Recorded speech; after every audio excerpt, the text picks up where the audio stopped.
There was a kingdom in Israel where they founded their land. Had a king named Ahab with all power in his hands.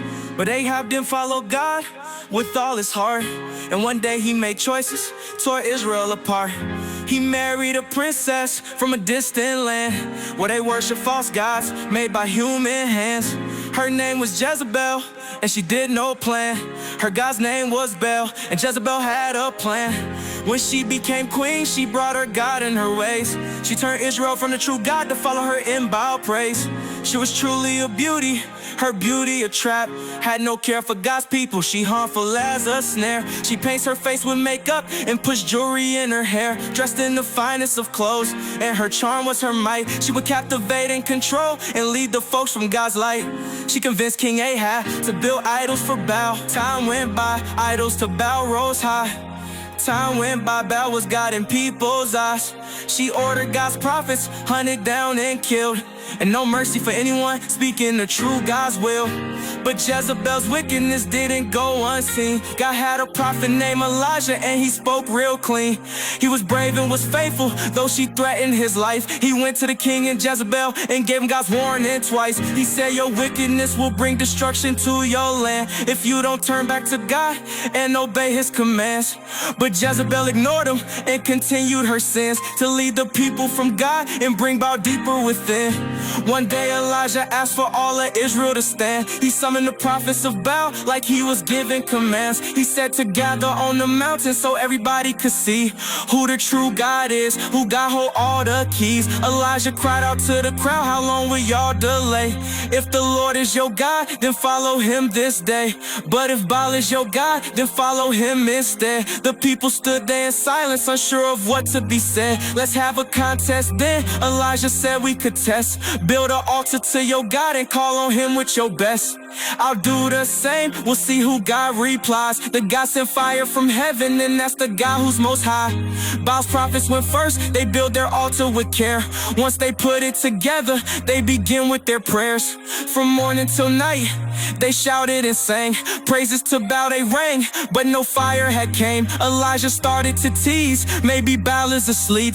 Maybe if y'all shout louder, maybe his hearing is weak. He may have traveled too far, he on vacation this week. Maybe got lost on the way, Elijah mocked all they praise. The prophets full of their pride, offered a blood sacrifice. They cut themselves with knives, in desperation they cried. They shed tears from their eyes, they passed out, almost died.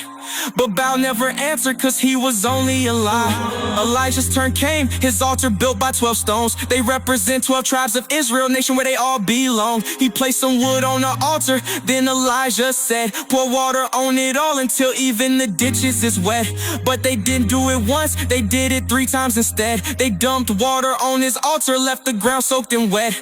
Then Elijah prayed to God, and he humbly spoke, Lord, let these people know that you the true God. Turn their hearts back to you from the gods of abroad. Suddenly fire came from heaven and it lit up the stones. It lit up the altar, even the water was burning. The people fell to their knees in reverence to the true God. They said, Lord, you are God, you are God, you are God. Lord, you are God, you are God, you are God.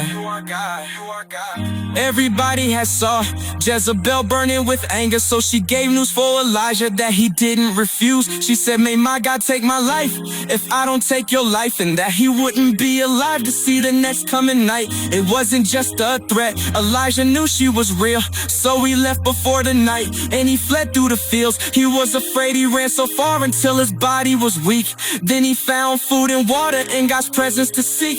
He was safe, he wasn't finished, and wrote Jezebel a letter, a final warning from God, a chance to make things better. The letter said that you about to face God's wrath for your cruelty and pride and leading folks from his path. Dogs will eat your body right in front of your home. Won't nobody bury your body on the day of your fall. But Jezebel didn't stop, she kept enforcing her law. She had the chance to repent, Elijah's warning she ignored. She continued her sins, bring ball deeper within.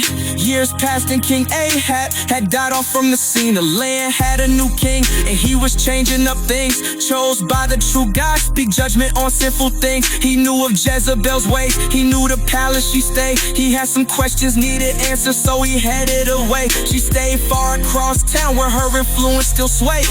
Her lookouts outside shouted the king's on his way.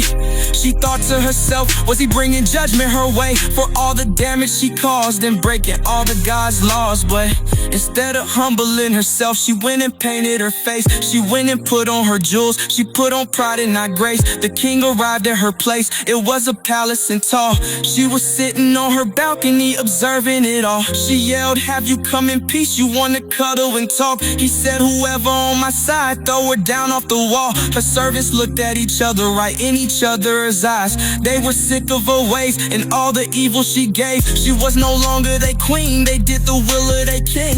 From her balcony's peak, they threw her down to the streets. Her life came to an end like Elijah wrote with his pen. Her blood splattered the walls when she fell to her death. They came to pick up her corpse, only her bones were left. Dogs had ate her whole body right in front of her home. Folks remember her most, the queen the dogs ate on.